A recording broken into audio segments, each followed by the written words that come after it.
Welcome to Down the Barrel Podcast with Jimmy and Deano. Get ready to dive into the wild world of Minnesota hunting, trapping, and wildlife. We'll be chatting with some folks who protect, manage, and promote the great outdoors. But don't worry, we'll also have some laughs as we chat about guns, whiskey, and anything else that catches our eye. So grab a drink, sit back, and get ready for a good time. The Minnesota Deer Hunters Association and Wolf.Report proudly sponsor this podcast. However, please note that the opinions, topics, and guests featured may not necessarily align with the views, beliefs, goals, or mission of our sponsors. Down the Barrel Podcast is brought to you by the Minnesota Deer Hunters Association and Wolf.Report. The Minnesota Deer Hunters Association, protecting the future of deer and deer hunting through habitat, education, advocacy, and legislation.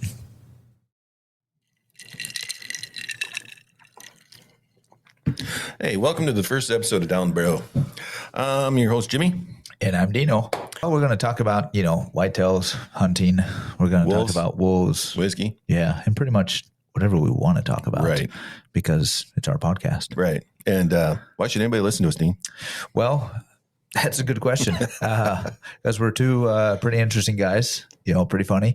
And we're, avid outdoorsmen, right, hunters, fishermen, How long you been hunting?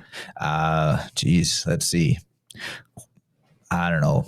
I've been in Minnesota for 20 years. I really got into bow hunting when I got here. Thanks to you, You're honestly. Welcome. You're welcome. And, but before that, I did hunt in Kansas, quite a bit.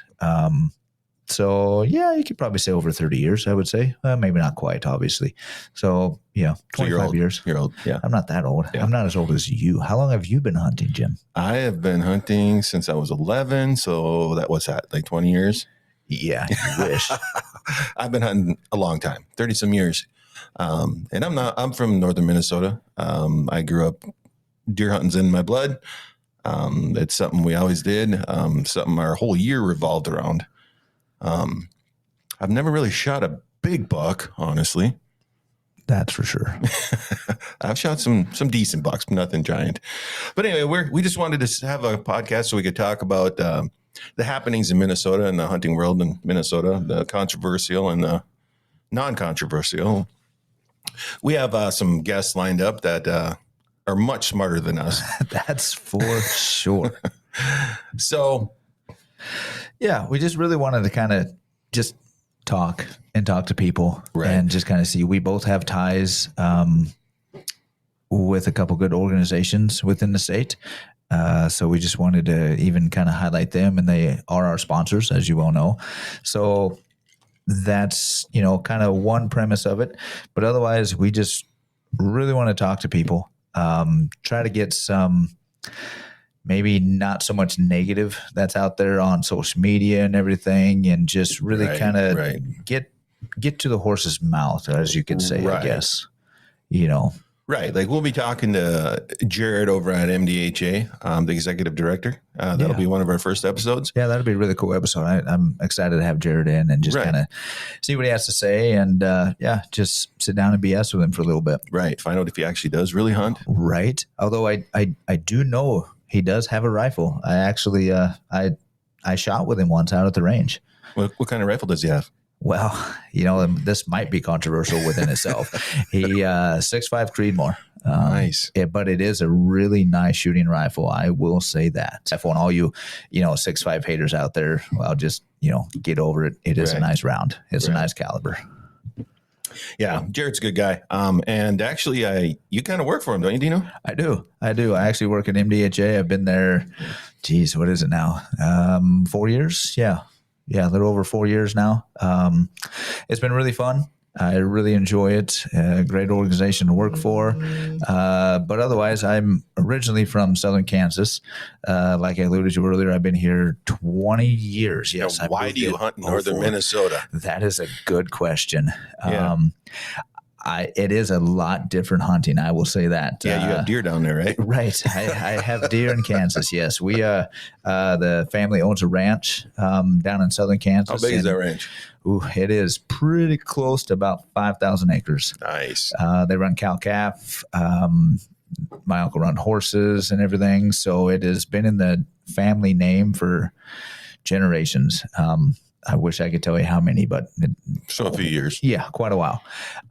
So we're in Unit 16 down there in Kansas. So if anybody knows that is there's a lot of good deer taken out that's of southern that. Kansas, right? Yeah, yep, just above Oklahoma. Yeah, you're near Okie. Yeah, pretty much. Only 45 miles from the border, something like that. Yeah, basically Okie. Yeah, so pretty good little area to hunt. I get back there, I want to say probably every other year, every couple years, and do a little bit of bow hunting. And I have been lucky enough to harvest 2 really nice deer out of there. I've got one, well, both of them mounted on the wall. One's a European mount, and the other one is a shoulder mount that got done here locally in Keewatin. So that was really cool. I was excited to have that. But my largest deer, believe it or not, I've shot was my first year bow hunting in Minnesota. Your first deer, Minnesota deer. My first Minnesota deer was with a $250 hand-me-down Martin. Martin bow. Mm-hmm. And that was my largest deer with my bow. And actually my first big buck. So that was really cool. Right. And that was actually my first year of killing a buck with a bow. And I thought I did really good. I shot a nice 8-pointer right below the stand, and I was feeling pretty good about myself. Then I think it was 2 weeks later, you shot that thing, and then I felt completely useless again. Well, you weren't completely useless. I mean, you did bring your 4-wheeler, and we drug my deer out. Yeah, I did help you find it. Yeah, you did help me find it. And that rack was in my garage for a good 5 years or better. Yep. And then then I got that mounted, and I would definitely like to thank Coonsey Taxidermy up in Keewatin. He's the one that got it looking nice for me and everything. So that was pretty cool. That was really nice to have. Right. Well, I see. I don't shoot those big deer because I like to save money. I don't have to pay for those mounts. I mean, it's a curse, I guess. You could say it's a curse. Well, but then this year, did I even get? No, I didn't even. I did shoot at a deer this year with my rifle, but was not successful. Let's put it that way. Right. Yeah. I didn't shoot one this year. Luckily, my son's first year hunting. He did take a doe on youth hunt. Yeah, that was pretty cool. Yeah, I really enjoyed it. It was pretty fun, pretty cool for him. The weather was a little warm, but I didn't. So the pressure was off me. I'm more of a meat hunter, right? Because I can't shoot big bucks, I guess. But that's what I tell people. But yeah, so that was awesome. Yeah, that was pretty cool. We both took our sons out this year for the first year youth hunt. They both went to Forkhorn Camp. Yeah, thanks to MDHA. Yeah, sponsored by MDHA down at Deep Portage last summer. So that was really cool to have them. My son and I hunted on a local guy's food plots and farm and whatnot. Just wasn't lucky enough to harvest one this year. Saw a lot of deer, which is really cool. He was excited. It was nice to have him in the stand, but just didn't get lucky this time. But previous year, I took my daughter out for the first time, even though she was a little bit older, and she was able to harvest a deer on this gentleman's land. I was not with her because I was bad luck for her. Every time I sat with her, the deer never came within range. Or maybe Dad just didn't want her to shoot anything over 120 yards. Right. That could be. But she did get a doe last year, so that was really cool. This year, she did hunt in the stand with me a couple of days, but we didn't see a whole lot. It was a tough year this year. It was a tough year. It was too warm. Too warm. Way too warm, in my opinion, anyway. I used to see a lot of deer headed home from the deer stand, from deer camp. And this year I didn't see hardly any until the weather really cooled down. So that it was a big part of it. Yeah. Our deer the Minnesota deer aren't used to that kind of warm weather. Now, hunting down in Kansas, I mean, I've hunted in a t-shirt in like 60 degrees and the deer were moving. But usually I don't even hunt when it's that warm. Yeah. Yep. Totally different hunting pressures and everything else. So. Right.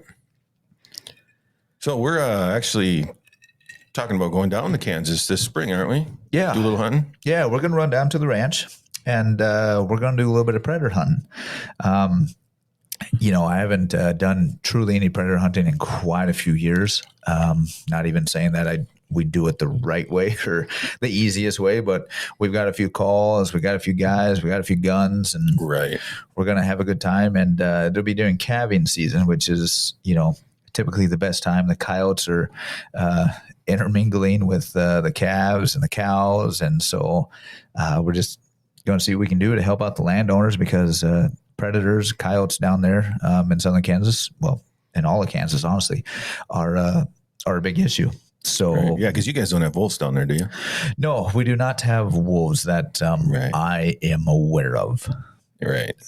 Just pretty much a ton of coyotes, and they do have other guys that come in and hunt coyotes that do contests and everything on the weekends.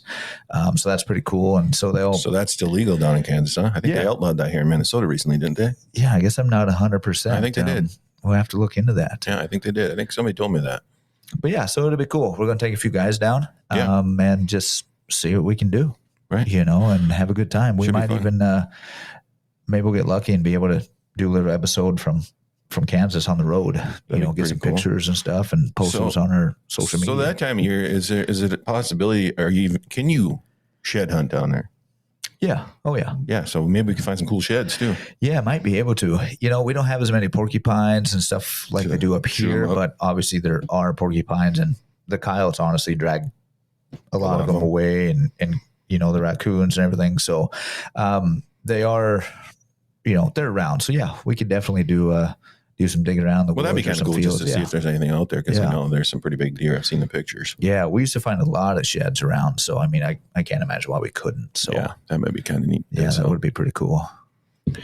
So we'll be talking about predator hunting, deer hunting, a little bit of every kind of hunting, I think. Hopefully we'll get some trappers in here too. Yeah, that'd be pretty neat. And even just, I know a couple local, hunters that have some land and food plots and been kind of, studying deer for quite a few years. It'd be kind of nice to get their perspective on just kind of how everything's going and, what their thoughts are on, even this past season, honestly, because we can definitely talk about that the easiest. With this crazy weather. I mean, this winter has been bizarre. Well, and then, even on the winter, but we went to Camp Ripley this year. Yeah. Actually, is our, 10th, 12th, 10th? Was it 10 years you've been going? God, I don't even know. A long time. Yeah, many years.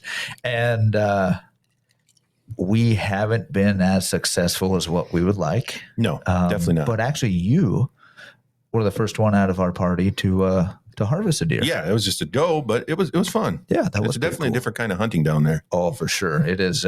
It's run and gun kind of hunting down there. Yeah, exactly. You're just trekking in the dark, looking for a tree, hoping that you can get a deer to go by. Right. You hope you don't fall out of the tree going up there, and you get up there and you just wait until it gets light out, and you hope there's not hunters looking you straight in the eye right, from 10 feet away. Yeah, or somebody walking in on you or anything like that. So, but it was, we did have a cold snap come through for Ripley, but they have a lot of predators down there. Yeah, a lot of bears. Yeah, a lot of bears, wolves. Typically, social media on Camp Ripley, they always you see a ton of wolves and a ton of bear. This year, everybody was seeing bear. Or not everybody, but 90% of the people that reported, the majority were seeing was bears. Yeah. Yep. And we had talked to an MP down there that was parking vehicles, and he said, "Yeah, the bears are a big issue down there." So that might be something to do a little episode on, is Camp Ripley, and even some of the predator controls down there, because they do not have a bear season. Not in camp. Not in camp. No, they have a couple deer seasons. Turkey season. But no predators. I don't think you're allowed to take any predators. No, you're not. They should. Yeah, it'd be interesting to even see what kind of wolf pack or numbers they potentially have down there. Yeah, I guess I don't remember if anybody posted a picture of wolf this year. It was all bear, it seemed. Yeah, I didn't really hear a whole lot. Just bear and hunters. Lots of bears, lots of hunters. Yeah. So that was pretty cool. Yeah, we do that every year. Yeah, well, we have for the last 10 years, I guess. Yeah, pretty much, or pretty close to that. That's kind of one of our other deer camps that we venture to. So that's always pretty fun. We have a good time. We meet up with some guys that that's about the only time we see them is once a year. Yeah, about the only time we talk to them, really. Pretty much. A few text messages here and there. Merry Christmas, Happy Birthday, and right. Are you still alive? Right, pretty much. Mm-hmm. Yeah. But yeah, so that's kind of, really what we're kind of stemming this off of. Just two basic guys, hunters that, just your average Jim and average Dean. Pretty much. Yeah. How long have we known each other? 20 years? Yeah. Since 2003? 2004 as I moved here. So yeah, we've known each other since then. Yeah. That was a pretty simple question. Right. Yeah. Yeah. It's easy math. Yeah. And, we're kind of stuck with each other. Yeah. We don't really have a choice at this point. Basically family. Yeah, pretty much. I talk to you more than my family. Right. You want a hug now? No, don't hug me. Okay. It's a good thing that we're a few feet apart. Right. And nobody can see us. Right. And today we're enjoying a whiskey. What are we drinking today? What do we got? Let's see. I think it's some kind of Elijah Craig. Elijah Craig? Yeah. Small batch, whatever that means. Can't find any real good whiskey in this town. Right. Let me grab it here. All right. Let's see what we got. Yeah. Elijah Craig, small batch, Kentucky straight bourbon whiskey. It's not bad. No, it's really not. I don't mind it. No. I think it's really good in an old fashioned. Yeah. I actually had a couple of those yesterday. A good friend of mine makes some pretty good old fashions. So she whipped me up two of them and they were dang good. Dang good. Yeah, that's awesome. Yeah, I'm trying to get on the old fashioned kick. I'm trying it out. Yeah, I know you really like those seltzers. It's tough to go from seltzers to old fashions. Yeah, seltzers. I don't drink seltzers no matter what he tells you. Don't believe him. Don't believe him. Yeah, exactly. No, my whiskey, I do like Pendleton is probably my preferred whiskey, no matter, what other people say or, right. The whiskey connoisseurs. But I like a good Pendleton. Connoisseurs. No, we definitely just know it feels good on our tongue. Right. Our palate. Makes us happy, I guess. Yeah, smart. Exactly. Makes us smart. We like Crown. Crown's always good. Well, you got to like Crown. Yeah. And Canadians did something right. Might be, we'll leave that one alone at We're this awfully point. close to Canada. Yeah. So be careful. Yeah, exactly. So anyway, we're going to be bringing in experts. Let's get back on track here, Dean. Hopefully did I already say we're talking to some folks from the DNR maybe? No, I don't think you did. Yeah. Well, we're going to get some of those people in. We're going to talk about, obviously right now the wolves are the hot topic. We'll be talking about wolves. Just get people's different viewpoints and try get to the bottom of how they figure things. Yeah. And why they figure things. And even, we'll go over this year's harvest numbers. Even maybe we'll compare some of the, You can't kill wolves. No, you can't. No, I guess it's federally outlawed. Right. Yeah.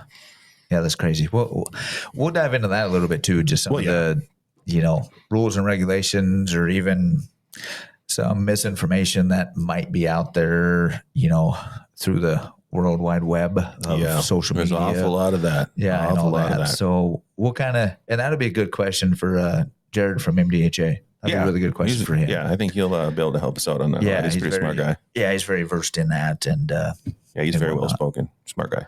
Yeah, that's why we should probably let him talk. Right, a lot smarter than we are. Yeah, I think so. Yeah, so even though he owns a 6'5", he's a pretty smart guy. We won't hold that against him. So we'll talk about that a little bit. Obviously, well, that's just a hot topic general. Right now. It is, yeah. So I mean, that's going to be a really good topic to touch on, and we're going to, stay out of the fray with it. We're going to stay on the positive end, as much as possible, and just kind of, stay on the top. Yeah, we don't want to get down into the mosh pit of, blaming people and calling names and stuff. That's not what we're here for. We're here to talk to everybody, honestly. Yeah, we just like to talk, as you can tell. Right. Have a drink, talk, maybe learn something. Learning something would be good. You're supposed to learn something every day. That's what I hear. Yeah. That's what I hear. And I typically do learn something every day. Usually it's on, my account. Right. Something stupid you did. Yeah, pretty much. Yeah. But hey, just learn something every day. So cool beans. So let's take a quick break. Okay. Maybe get a word in from our sponsors. Right. And then we'll get back with you here in just a couple minutes. Sweet. Wolf.Report, a platform dedicated to elevating the voices of Minnesota hunters, trappers, and outdoor enthusiasts. Join us in advocating for responsible wolf management in Minnesota. Share your reports, photos, and stories, and together we will ensure that they are seen by all. All right, welcome back from our short little break we had there. Speaking of one of our sponsors and wolves and whatnot, Wolf.Report is one of our sponsors. Jimmy, what do you know a little bit about Wolf.Report? Yeah, I do. Actually, that Wolf.Report. I built that website, It was an idea that actually me and you had at deer camp. Yeah. We were, being horrible hunters and looking at social media.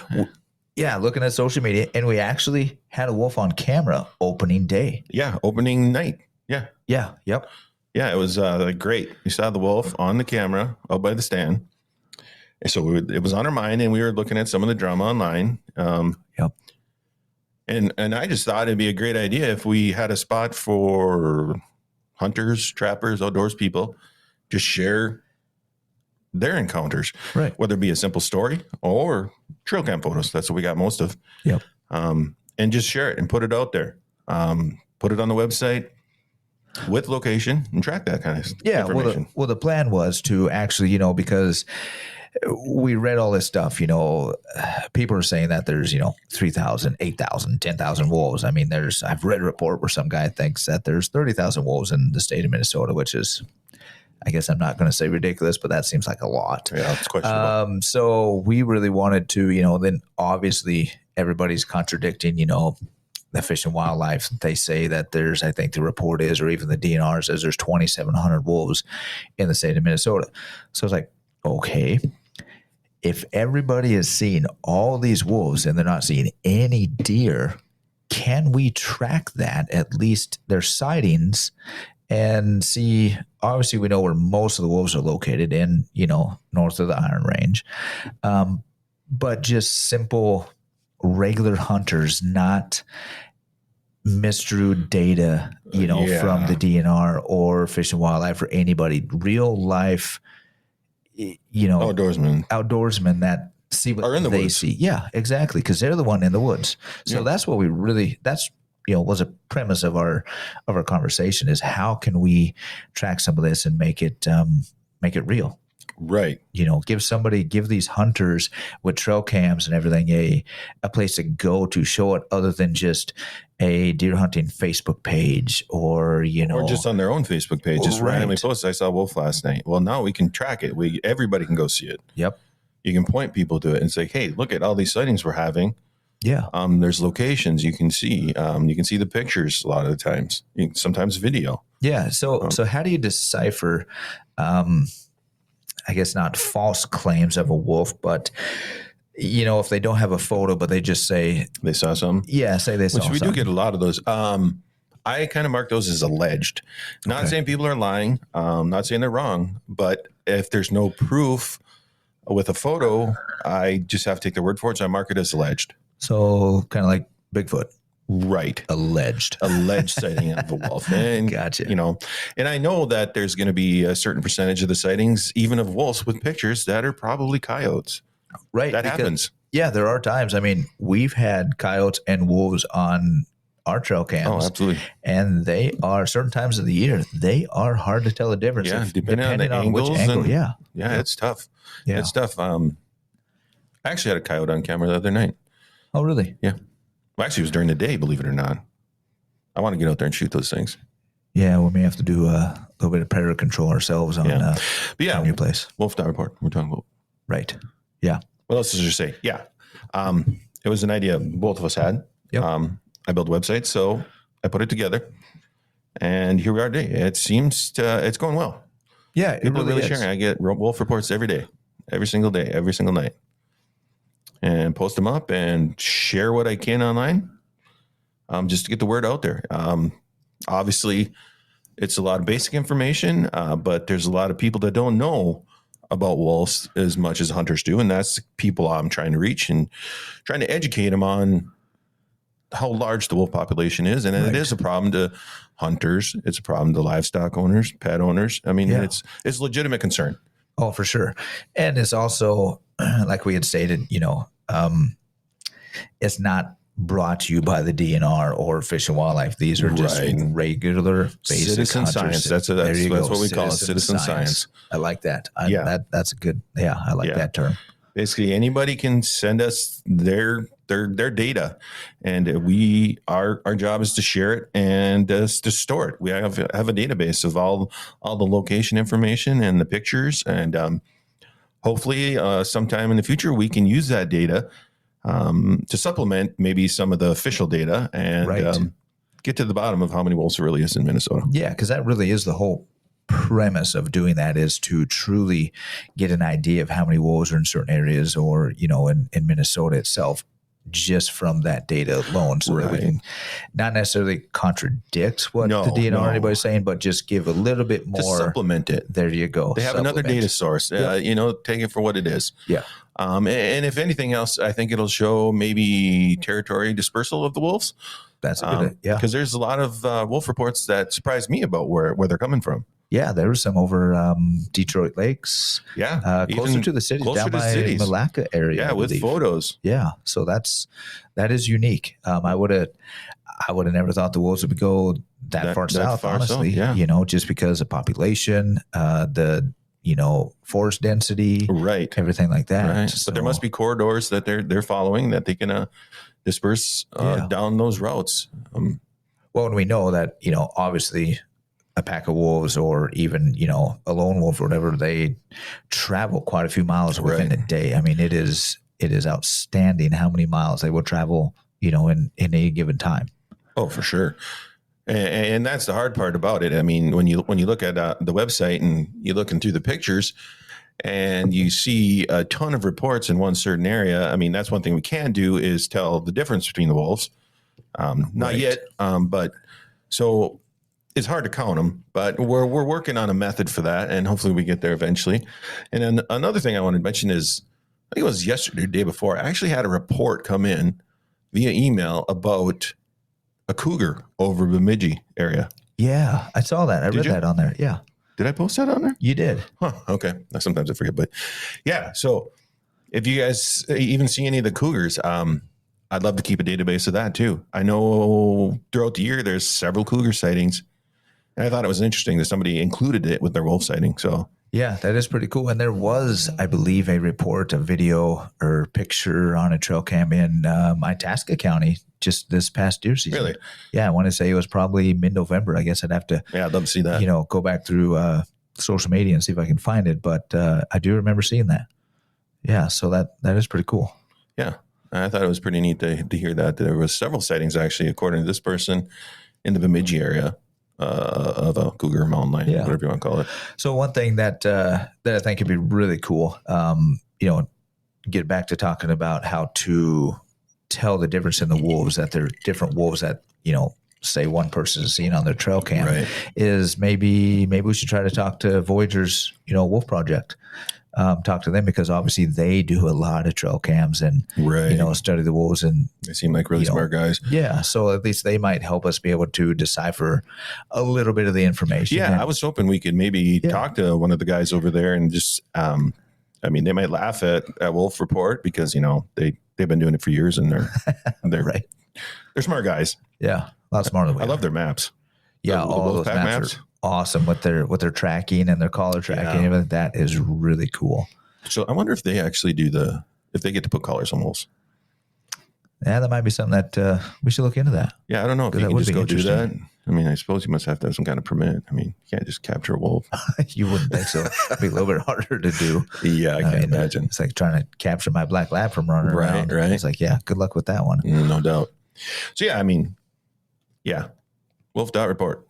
Yeah. Check it out. Yeah, check it out. It's a really cool citizen science. Citizen science. Yeah. Yeah, it's trail cams. We all love trail cams. Get your pictures up there. Share them with us.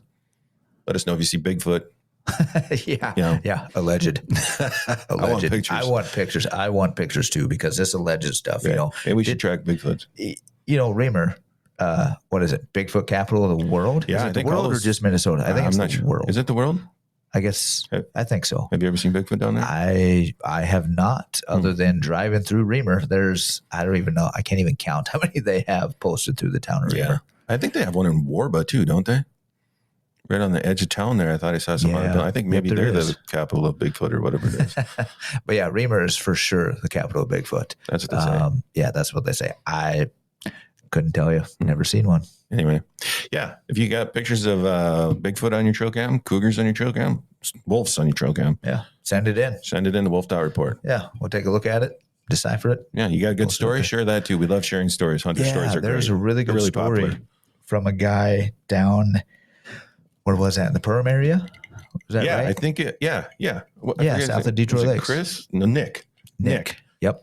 Nick. Yeah, he had a good story about they're dealing with a bunch of wolves over there. Yeah, which is crazy to me. Again, I wouldn't think the wolves would be down there.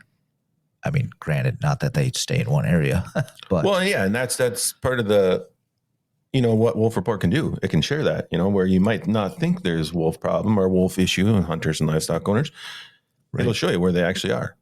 Yeah, that's pretty neat. That is cool, just for the basic person, because honestly, I haven't seen a map or a website like this ever. I mean, the only tracking of wolves within the state is the Voyagers Wolf Project. Right, and they And they only track their wolves. Around Voyagers, yeah. Around the Voyagers National Park.